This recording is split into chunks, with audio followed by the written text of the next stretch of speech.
The Nightingale and the Rose by Oscar Wilde.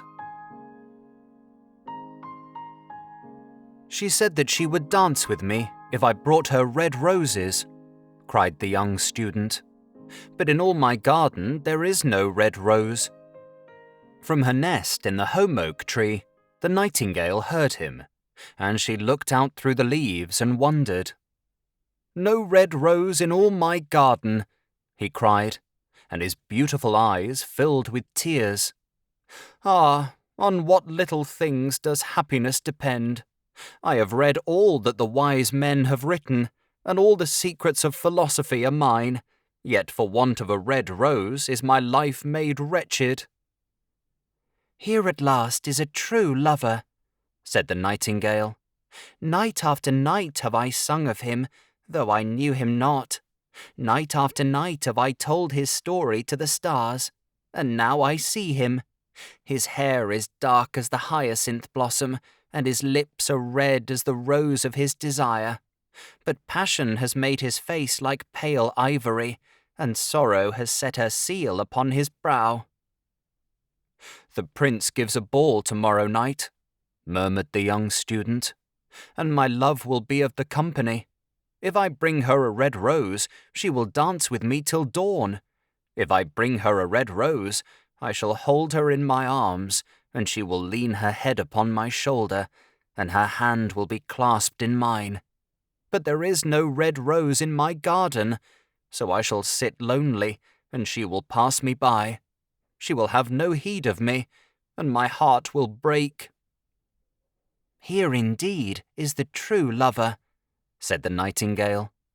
"What I sing of, he suffers. What is joy to me, to him is pain. Surely love is a wonderful thing. It is more precious than emeralds, and dearer than fine opals. Pearls and pomegranates cannot buy it, nor is it set forth in the marketplace. It may not be purchased of the merchants, nor can it be weighed out in the balance for gold." "The musicians will sit in their gallery," said the young student, "and play upon their stringed instruments, and my love will dance to the sound of the harp and the violin. She will dance so lightly that her feet will not touch the floor, and the courtiers in their gay dresses will throng round her.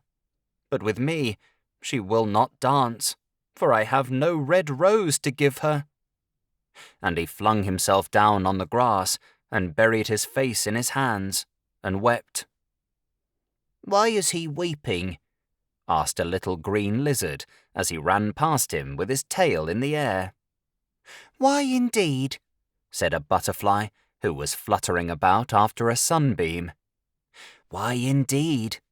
whispered a daisy to his neighbour in a soft, low voice. "He is weeping for a red rose," said the nightingale. "For a red rose?" they cried. "How very ridiculous!" And the little lizard, who was something of a cynic, laughed outright. But the nightingale understood the secret of the student's sorrow, and she sat silent in the oak tree and thought about the mystery of love. Suddenly she spread her brown wings for flight and soared into the air. She passed through the grove like a shadow, and like a shadow she sailed across the garden. In the centre of the grass plot was standing a beautiful rose tree, and when she saw it, she flew over to it and lit upon a spray. "Give me a red rose," she cried, "and I will sing you my sweetest song." But the tree shook its head. "My roses are white," it answered, "as white as the foam of the sea, and whiter than the snow upon the mountain. But go to my brother who grows round the old sundial, and perhaps he will give you what you want." So the nightingale flew over to the rose tree that was growing round the old sundial. "Give me a red rose," she cried, "and I will sing you my sweetest song." But the tree shook its head. "My roses are yellow," it answered, "as yellow as the hair of the mermaiden who sits upon an amber throne, and yellower than the daffodil that blooms in the meadow before the mower comes with his scythe. But go to my brother who grows beneath the student's window, and perhaps he will give you what you want." So the nightingale flew over to the rose tree that was growing beneath the student's window. "Give me a red rose," she cried, "and I will sing you my sweetest song." But the tree shook its head. "My roses are red," it answered, "as red as the feet of the dove, and redder than the great fans of coral that wave and wave in the ocean cavern. But the winter has chilled my veins, and the frost has nipped my buds, and the storm has broken my branches, and I shall have no roses at all this year." "One red rose is all I want," cried the nightingale. "Only one red rose. Is there no way by which I can get it?" "There is a way," answered the tree, "but it is so terrible that I dare not tell it to you." "Tell it to me," said the nightingale. "I am not afraid." "If you want a red rose," said the tree, "you must build it out of music by moonlight, and stain it with your own heart's blood. You must sing to me with your breast against a thorn. All night long you must sing to me, and the thorn must pierce your heart, and your life-blood must flow into my veins and become mine." "Death is a great price to pay for a red rose," cried the nightingale, "and life is very dear to all. It is pleasant to sit in the green wood, and to watch the sun in his chariot of gold, and the moon in her chariot of pearl. Sweet is the scent of the hawthorn, and sweet are the bluebells that hide in the valley, and the heather that blows on the hill. Yet love is better than life, and what is the heart of a bird compared to the heart of a man?" So she spread her brown wings for flight, and soared into the air. She swept over the garden like a shadow, and like a shadow she sailed through the grove. The young student was still lying on the grass where she had left him, and the tears were not yet dry in his beautiful eyes. "Be happy," cried the nightingale. "Be happy. You shall have your red rose. I will build it out of music by moonlight, and stain it with my own heart's blood. All that I ask of you in return is that you will be a true lover, for love is wiser than philosophy, though he is wise, and mightier than power, though he is mighty. Flame-coloured are his wings, and coloured like flame is his body. His lips are sweet as honey, and his breath is like frankincense."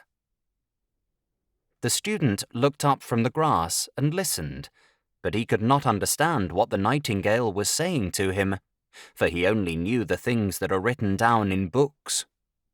But the oak tree understood, and felt sad, for he was very fond of the little nightingale who had built her nest in his branches. "Sing me one last song," he whispered. "I shall feel very lonely when you are gone." So the nightingale sang to the oak tree, and her voice was like water bubbling from a silver jar. When she had finished her song, the student got up and pulled a notebook and a lead pencil out of his pocket. "She has form," he said to himself as he walked away through the grove. "That cannot be denied to her. But has she got feeling? I am afraid not. In fact, she is like most artists. She is all style, without any sincerity. She would not sacrifice herself for others. She thinks merely of music, and everybody knows that the arts are selfish. Still, it must be admitted that she has some beautiful notes in her voice. What a pity it is that they do not mean anything or do any practical good."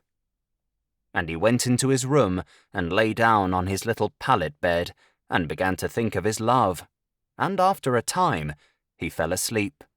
And when the moon shone in the heavens, the nightingale flew to the rose tree and set her breast against the thorn. All night long she sang with her breast against the thorn, and the cold crystal moon leaned down and listened. All night long she sang, and the thorn went deeper and deeper into her breast, and her life-blood ebbed away from her. She sang first of the birth of love in the heart of a boy and a girl, and on the topmost spray of the rose tree there blossomed a marvellous rose, petal following petal, as song followed song. Pale was it at first as the mist that hangs over the river, pale as the feet of the morning, and silver as the wings of the dawn. As the shadow of a rose in a mirror of silver, as the shadow of a rose in a water-pool, so was the rose that blossomed on the topmost spray of the tree.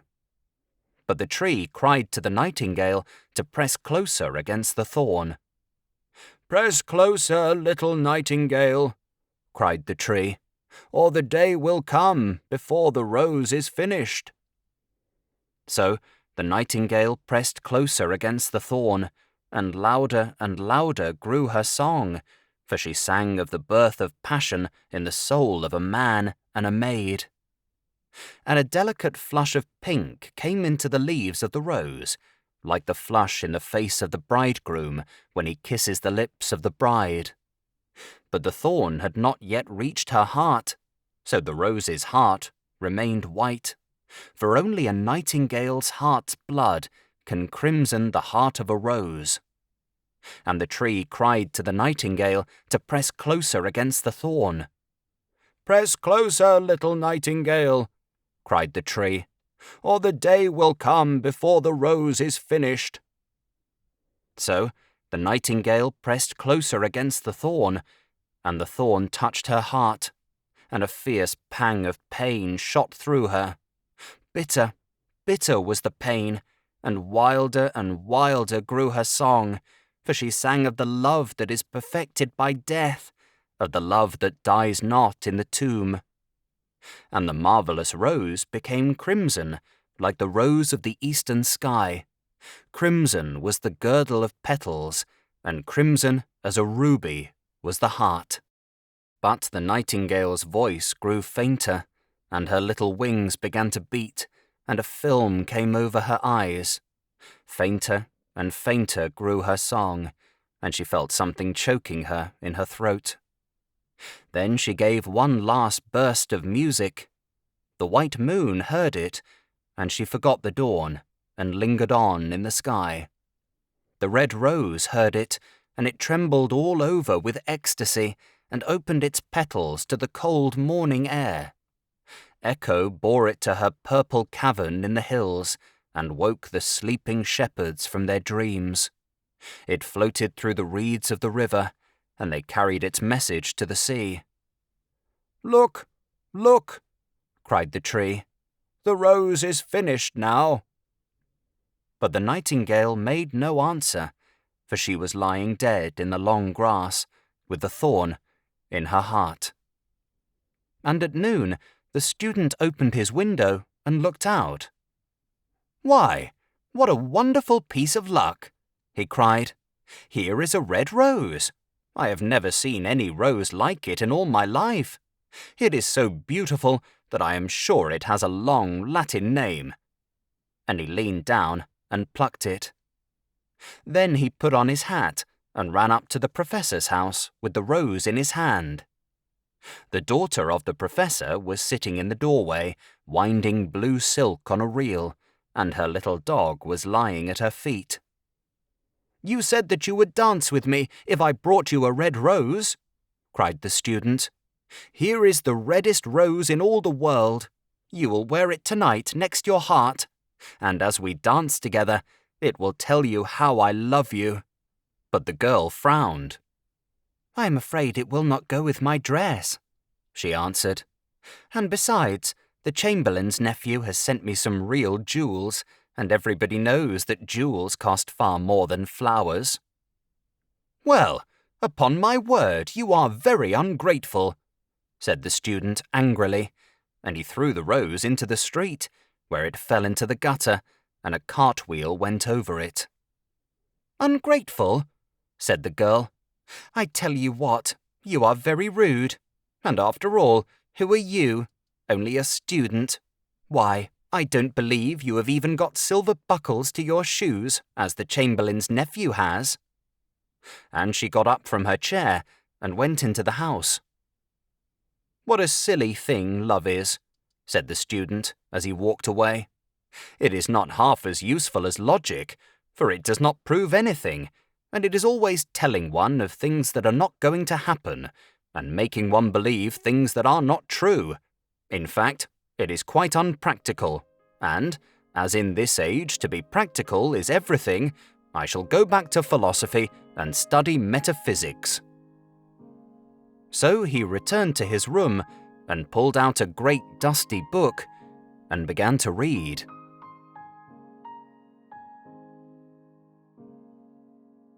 Thank you for listening to The Nightingale and the Rose by Oscar Wilde. If you have enjoyed this audiobook, please consider subscribing and leaving a like to help in the making of future audiobooks.